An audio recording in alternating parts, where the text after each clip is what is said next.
What's up? What's up? What up? It's your girl Sonya Jones, GFP Financials, your Mr. Miyagi of Money. And today we are talking about the struggle. Yes, CEOs, the struggle is real.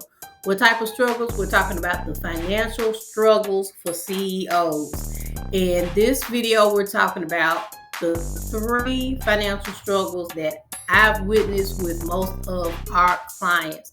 So I wanted to share those with y'all as we are approaching the end of 2023. Well, y'all, 3 months to go, y'all. You ready?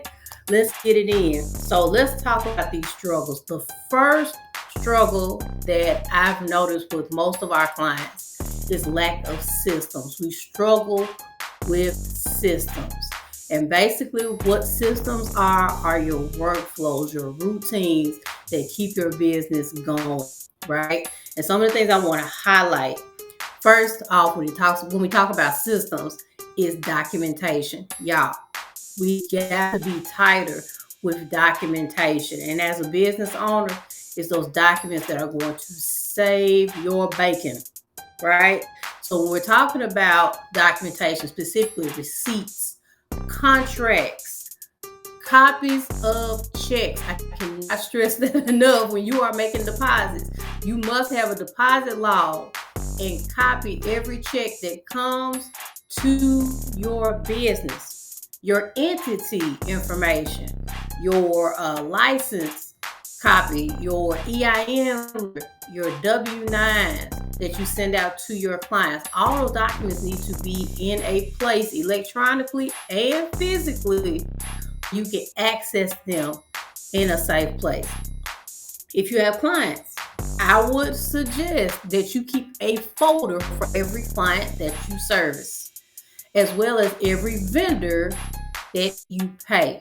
Okay, because some of your vendors, you want to have contracts and engagement letters, so you got to have those documents on file in case you need to go back and revisit any of your expectations. If you earn a grant, or if you are awarded a grant, you got to have that documentation. As well as if you're running payroll, you got to have a folder for your payroll, for your employee documentation, as well as your payroll tax information.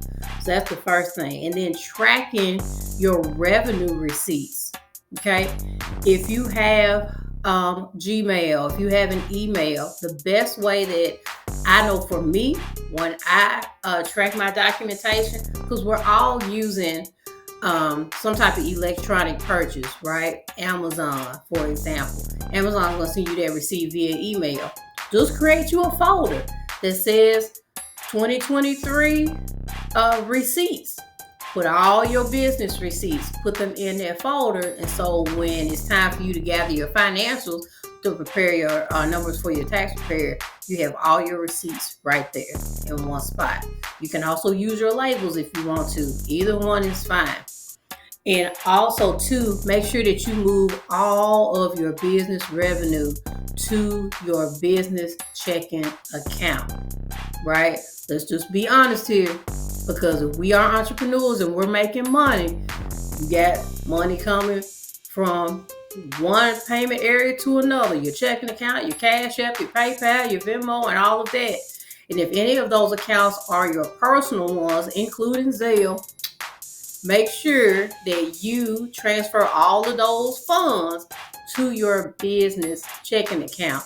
As well as, like when I do Cash App, sometimes some of my clients do pay me via Cash App. I just take a picture of the screenshot and move that over to QuickBooks, because QuickBooks does have a feature for you to house all of your receipts. Okay? Same thing with your expenses. Put all of those receipts, especially if you are purchasing anything electronically via email, all those e-receipts, you can put them in an email folder and then eventually move those things over. If you have QuickBooks, you can forward them right on over to QuickBooks as well. So that's the first thing, systems. Second thing we're going to talk about is compliance. Y'all, you have to make sure when it comes to these cotton picking taxes that you as a business owner, you have to plan to pay your taxes. Okay? And we're talking about the federal income taxes, right? There is a system that the IRS uses, EFTPS. I always get that acronym mixed up, but I believe it's EFTPS that you can use to pay your quarterly income tax. If you think about it, it's kind of like, for lack of a better term, like a tax savings account, if you will. So if you go ahead and put all that, every quarter you put money aside to pay the IRS, that's less that you have to deal with when it's time to file your taxes. Because say if you owe $1,000 and you've been putting in $200 every quarter, that's $800. You only have to owe the IRS $200 more before the tax deadline. So keep those things in mind. You want to make sure that you're being proactive. And then also your payroll taxes. We got to make sure that we're paying our payroll taxes as well. Another thing, if you live in the state of Tennessee, this one's for you. No, we do not have income tax. But god dog it, we do have business state income tax. So a lot of people get that mixed up. So if you are in the state of Tennessee, you have to make sure that you not only file your business income tax. If you are an LLC, you got to check and make sure that you also do not owe franchise and excise tax. Okay, we'll hopefully do a video on that or a class later on before the year is out. And then also let's talk about licensure. Okay, this is primarily with your local government, with your state and or county. All right, if you have a business license, I know for Shelby County, state of Tennessee, for us, you initially get your business license through the county, but if you want to renew it, you have to do it through the state, as well as with your LLC, the State Department of Revenue.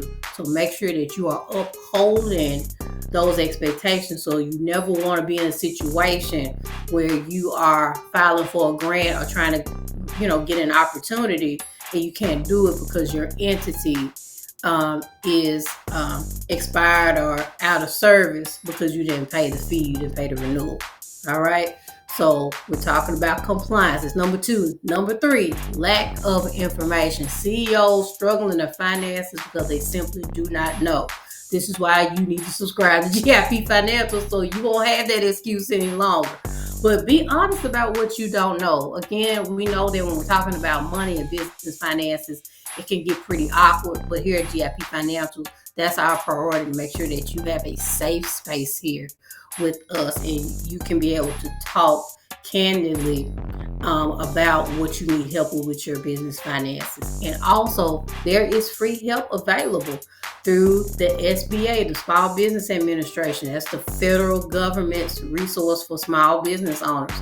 Regionally, there are also regional SBA offices. You can get that information from SBA.gov. Again, if you live in West Tennessee, that's the Tennessee Small Business Development Center. You can get plenty of free information that gets you from point A to point B. So I hope that this video helped you.